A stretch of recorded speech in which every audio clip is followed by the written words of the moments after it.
I love photography, always have. It's the only thing that I do well, I think.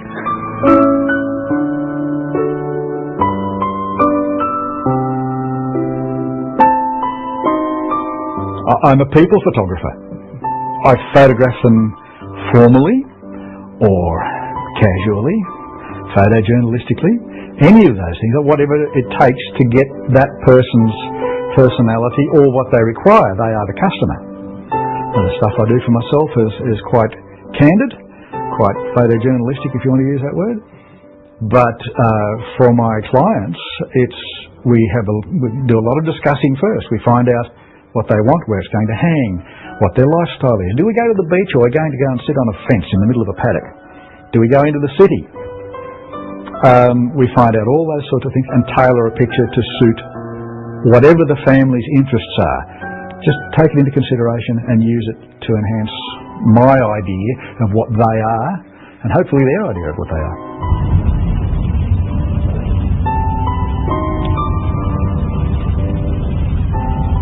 I wouldn't call it good weather at all. It's a bit of a worry. We might just have to phone them and tell them what it's like. It's up to them. So I don't think we'll be getting a lot in this weather.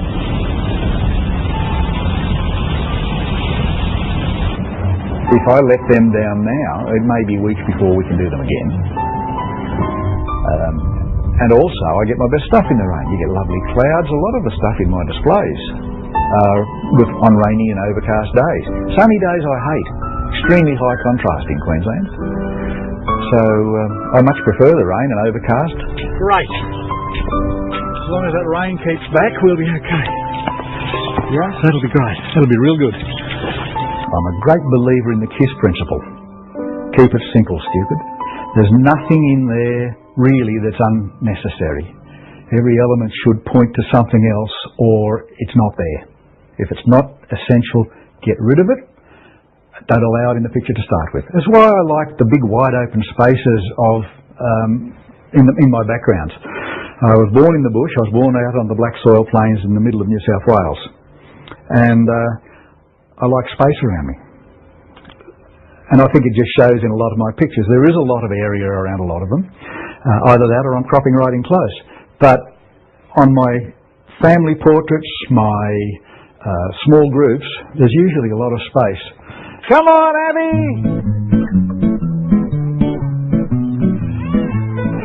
This is called fun, yeah? It is. Kids seem to be enjoying it. Oh, yeah, they'll enjoy it. Look at that cloud. That's coming over towards us, isn't it? Yeah. Yeah! You see, that's a good little spot. Can Abby, do you want to go and play in the water? Over there, Abby. Abby, walk down the creek. Oh, look at Abby here. Want those boats in the background. Okay, lean down and play in the water, kids. Okay? I'll get this turned on. That's it. Look at this. Don't look at me. Don't look at me. Play in the water, kids.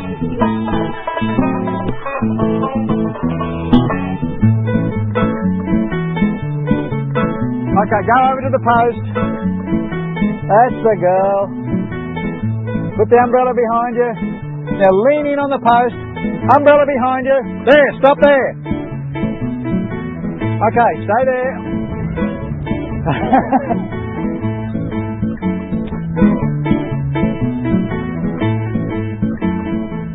I have 3 rules, 3.5 rules. Mainly because photographers can't remember 4. First rule is that I find my background. Whatever that background is, it's got to be a good background. It can be complicated, it can be simple, it can be flat, it can be whatever. But the background is perfect. Second thing is to establish a foreground. Something to lean over, something to shoot through. It could be just folded arms. But often it's an old car body or a window frame in a house, shooting through grass or anything at all. Establish a foreground. Gives you something to lead into the face. At that stage, I'll introduce the subject. And all of that is depending on the light. The light must be right in all cases anyway. So you find a background with the light coming from the direction I want. with the foreground correct, then you put the people in and you can't go wrong. All the elements are correct, the light's right, background, foreground, everything's correct, you can't go wrong, and let them do their thing. Now, when I say so, you drop the umbrellas back so they're not over you so much. And now, make sure you're around this way, Caitlin, and come level with that. Slide along that way so she's not leaning so much. Move along, sweetheart. Slide along the side. That's it. Now, you ready? This is going to be good. Look at this. Okay. Okay, now lean in now.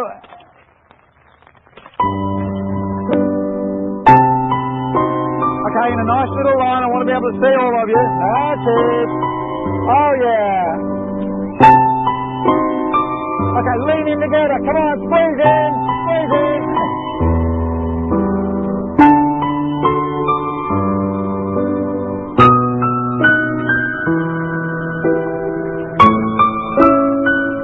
Beautiful. Got him. Absolutely. Beautiful. God, and the camera's all wet now. Look at this. Right, let's go, people.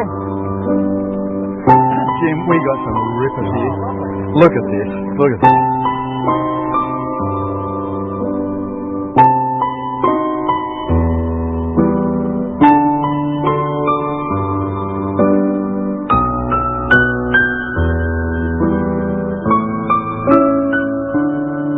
I'm a disillusioned commercial artist. I started out as a commercial artist, but I was a little bit unsure of what I was doing. I was impatient. I wanted to have it finished now, and it took too long to do a drawing. So I turned to taking photographs and bought a few cameras, and eventually I was asked to join a particular studio who taught me the game, and I worked from there, became a photographer. It's the only thing that I do well, I think. Certainly wasn't a good artist.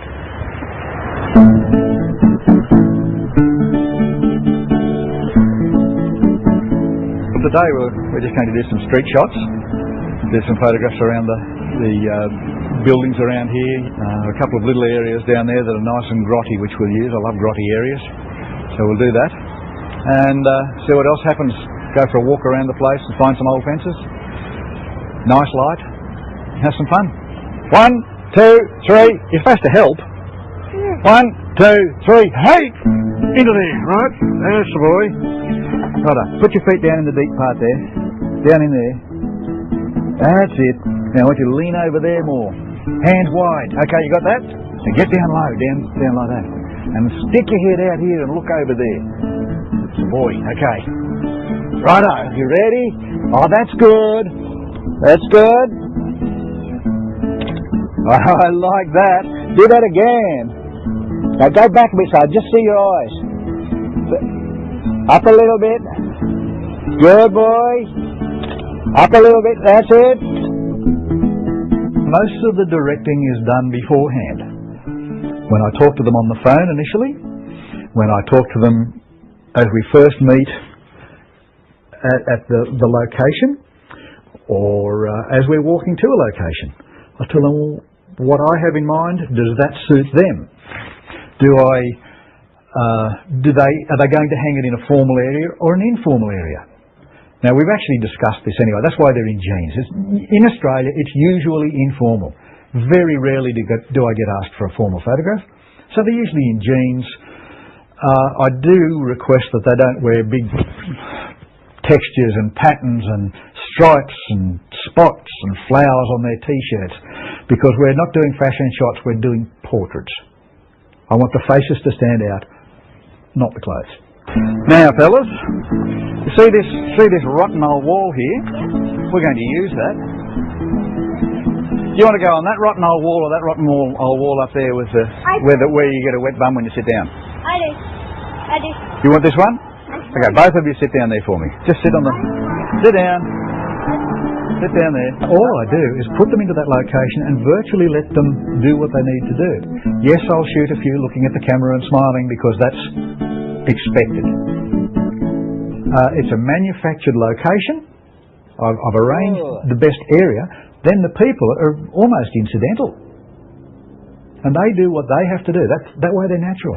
If I say smile and you get the kids doing their this thing, believe me, it still happens because Dad's been taking photographs of the kids forever, and he says, "Smile, you little bugger," and it doesn't work.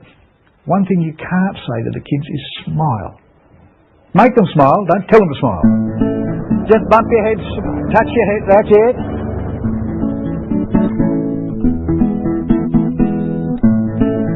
Just come to here like this. Now look down there now. See that? Just down that way. Can you fold your arms? Nah. Put them in your pocket. Just your thumb, not your fingers. Okay, that's it. Good. Now lean in there.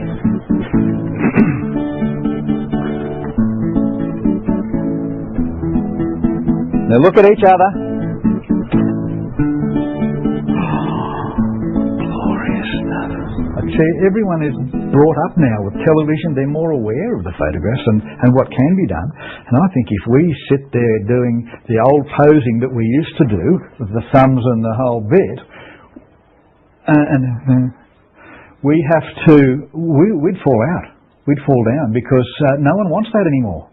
You can still be influenced by the lighting of the old master painters and photographers, but instead of doing this, which is the way we were taught 30 odd years ago, now just do that. It's more relaxed, it's Aussie. It's the Australian way of shooting. A little bit of, she'll be right.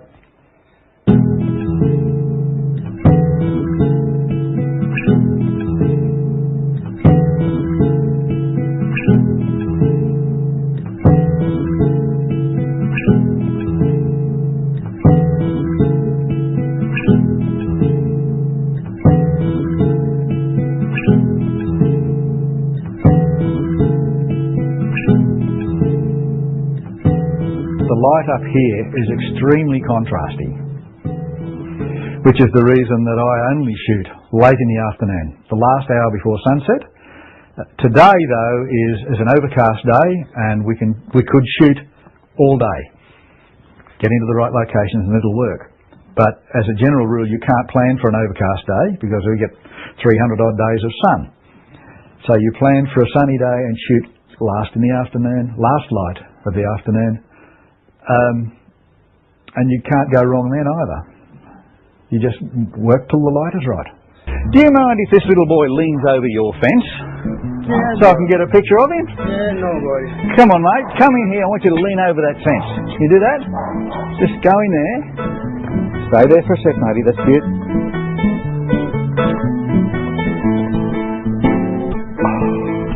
Thank you very much. That's great.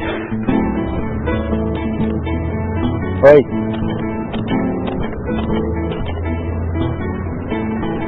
You look at me. Look straight at me. I'm blazing away because I'm down to a tenth of a second. Used flash for years. Didn't like it. Reflectors mean I have to carry stuff with me. I lose that ability to jump around and move and change my mind very quickly. Dive down behind a boat to shoot a reflection on the waves or whatever. Tripods can't do that. I would rather have a blurred photograph than lose the moment. Look at this photograph here. There's nothing sharp in the picture. It was the kids' idea to have that picture taken. They said, "Can we run towards the camera?" I didn't think it was going to work. It did. There's not a sharp bit on those kids at all. I think the background light is more in focus than the kids. That's one of my most popular photographs. A lot of people want something like that. I can't do it again. Oh, look at you.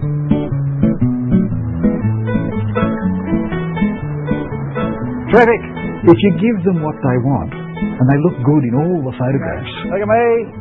And nowadays, a little bit of Photoshop to enhance something. Look at me. We can turn it to black and white. We can very easily tone it to blue, sepia tone, green.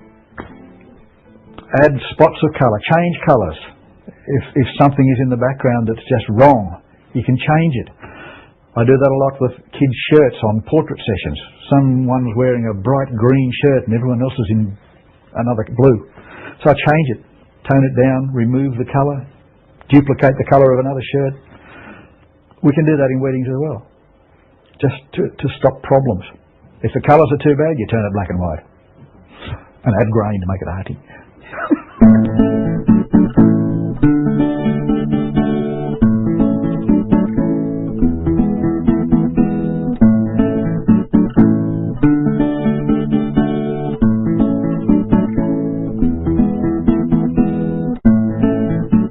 don't sell it. I don't sell it. I let them buy it. There's a big difference. I show well, first of all, I'll download all the pictures. It's all digital nowadays. Download them. I don't show them on a big screen. I don't show them in frames. I don't show them proofs. We sit in front of my computer down in my workroom, and they look at my pictures with some music, just a slideshow to start with. Then we go through and they take out the ones they don't want. Whatever's left is what they order, and we arrange sizes. I don't sell them. I help them to buy it. I allow them to buy it. Big difference. We have an enormous number of very large, or quite large, photographs go out. Everyone tends to get a 20 by 30 or 2 and a 2016 or 2. That's the average sale. Not because I sell it to them, I just show them the prices, the photographs, and that's what they get. It's their choice.